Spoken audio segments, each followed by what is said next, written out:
بہت تردد ہوا، بہت لے دے ہوئی. انہوں نے حضور سے مسجد اقصیٰ کی نشانیاں پوچھی. حضور نے ایک ایک نشانی بتا دی. نشانیاں وہ پوچھی کہ جس تفصیل سے بندہ دیکھنے کی عادت نہیں رکھتا. پوچھنے لگے اس کے بالے کتنے ہیں، شیطیر کتنے ہیں، اس کے دروازے کتنے ہیں، دروازوں میں میخیں کتنے لگی. ایک لمحے کے لیے حضور کہتے ہیں میں پریشان ہوا، لیکن میرے رب نے مسجد اقصیٰ یوں کر دی جس طرح عقیل بن ابو طالب کا گھر ہوتا ہے. میں دیکھتا جاتا اور بتاتا چلا جاتا. کہنے لگے امن نات فقد اصابہ. نقشہ بیان کرنے میں تو آپ انتہائی ماہر نکلے. کسی سے تفصیلات منگوا لی ہیں چونکہ یہ دعویٰ کرنا تھا. حضور نے فرمایا عجیب بات ہے، پہلے کہتے تھے نشانیاں بتاؤ گے تو مان لیں گے، اب یہ حجت تراش لی. کہنے لگے ہمارے کچھ قافلے گئے ہیں شام اور تم اسی راستے سے گئے ہوگے، اگر ان کی تفصیل بتا دو تو ہم کہہ سکتے ہیں کہ وہ تازہ ترین ہے، اور اس میں ہم یہ گمان نہیں کر سکتے کہ کسی شخص سے تفصیلات منگوائیں. اخبر عن ایرنا. حضور نے فرمایا سنو پھر، تمہارا ایک قافلہ مجھے مقام ذی طوا پہ ملا تھا. میرا براق گزرا تو ان کا اونٹ بدک گیا، سوار گر گیا، بازو ٹوٹ گیا. جب قافلہ واپس پلٹے تو دیکھنا کسی کا بازو ٹوٹا تھا یا نہیں ٹوٹا تھا. کہنے لگے حاضہ آیا، یہ ایک نشانی ہو گئی. حضور علیہ السلام نے فرمایا مجھے تمہارا ایک قافلہ جو ہے وہ مقام روحہ پہ ملا تھا، اس کی تفصیلات بتائیں. مقام تنعیم پہ ملنے والے قافلے کی تفصیلات بتائیں. بلکہ فرمایا فلاں قافلہ تو سورج ڈوبتے ہی مکے کی سرزمین میں داخل ہو جائے گا. اس کی نشانی یہ ہے بھورے رنگ کے 2 اونٹ آگے چل رہے ہیں جس پر دھاری دار بوریاں لدی ہوئی. انہوں نے کہا یہ تو ایک ایسی چیز ہے جو اپنی آنکھوں سے ہم فوراً دیکھ لیں گے. تلی پہ سرسوں جمانے والی کہانی ہے. جبل قدا پہ چڑھ گئے اور قافلے کا انتظار ہونے لگا. سورج درد غروب سے زرد ہو رہا تھا اور ابھی تک قافلے کے آثار نہیں آئے. تذکرہ نگاروں نے لکھا ہے کہ جب سورج اپنی آخری کرنیں لپیٹ رہا تھا کافروں کے دل بلیوں اچھل رہے تھے.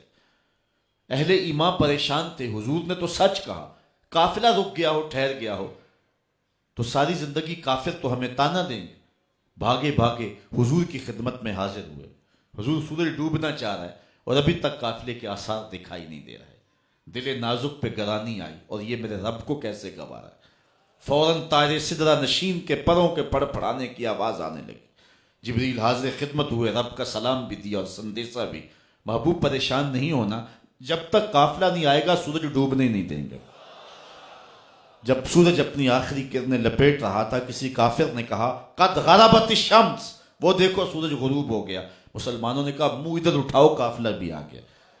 تو جب قافلہ قریب آیا تو جو نشانیاں حضور نے بتائی تھی ان کے مطابق پایا گیا. اب تو انکار نہیں کر سکتے تھے، اب تو بھاگنا چاہتے بھی تو نہیں بھاگ سکتے تھے.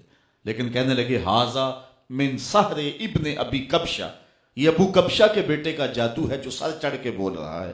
اور اس حقیقت واقعیہ کا انہوں نے یوں انکار کر دیا. تو اتنا تردد ہونا تھا.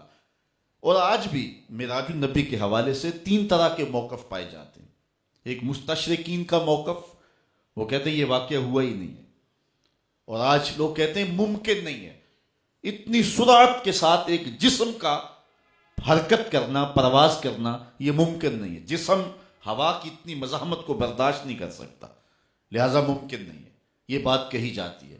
اگر یہ بات کوئی مستشرق اور غیر مسلم کہے تو اس سے تو ہم اور طرح سے بات کریں گے. لیکن کتاب رحمت قرآن مجید پر یقین رکھنے والا اگر یہ بات کرے تو علامہ راضی اس کا جواب دیتے ہیں. فرماتے ہیں کہ یہ ممکن نہیں کہ ایک جسم مسجد حرام سے مسجد اقصیٰ تک پھر آگے آنے واحد میں جائے. کیوں ممکن نہیں ہے؟ کتاب رحمت اٹھائیے. حضرت سلیمان نے کہا مجھے تخت بلقیس چاہیے. ایک جن کھڑا ہو گیا، مجلس برخاست ہونے تک لے آؤں گا. بہت بڑی بات تھی. 1 مہینہ جاتے ہوئے لگتا تھا، 1 مہینہ آتے ہوئے لگتا تھا. 7 کوٹڑیوں میں مکفل تھا، تالے لگے تھے، پہرے دار کھڑے تھے. 60 ہاتھ چوڑا تھا، 80 ہاتھ لمبا تھا، کئی ہاتھ موٹا تھا. لوہا، فولاد اور دیگر قیمتی دھاتیں لگی تھی، زمین میں گڑا ہوا تھا. ٹکڑوں میں بانٹ کر کے بھی اس کو لائیں تو پھر بھی کئی سال درکار تھے. لیکن جن کہتا ہے میں دوپہر تک لے آتا ہوں، مجلس برخاست ہونے تک لے آتا ہوں. حضرت سلیمان بولے مجھے اس سے بھی پہلے چاہیے.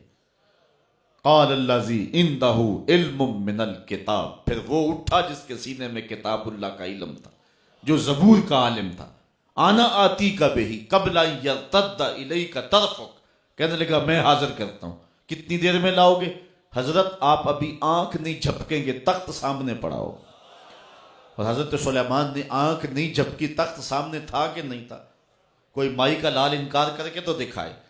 یہ کس کی شان ہے؟ حضرت سلیمان خود لا سکتے تھے کہ نہیں؟ لیکن خود نہیں لایا، دنیا کو بتلانا مقصود تھا، یہ کام تو میرا نوکر بھی کر سکتا. اور آنے واحد کے اندر تخت منگوایا، 1 مہینے کی مسافت پر ہے. توجہ اس جملے پہ چاہوں گا، حضرت سلیمان کا غلام جب یہ طاقت رکھتا ہے تو حضرت سلیمان کے امام کی شان کا عالم کیا ہوگا؟ مسجد اقصی میں جس کے پیچھے کھڑے ہیں اس امام کی رفتار کا عالم کیا ہوگا؟ وہ تخت آنے واحد میں آ سکتا ہے تو مصطفیٰ کریم نہیں جا سکتے ہیں؟ تو یہ عجیب کہانیاں لوگ چھیڑ کے بیٹھ گئے اور اس حقیقت واقعیہ کا انکار کر دیا اور اس کو منامی یا محض روحانی کہہ کر کے اس کے حسن کو چھیننا چاہا.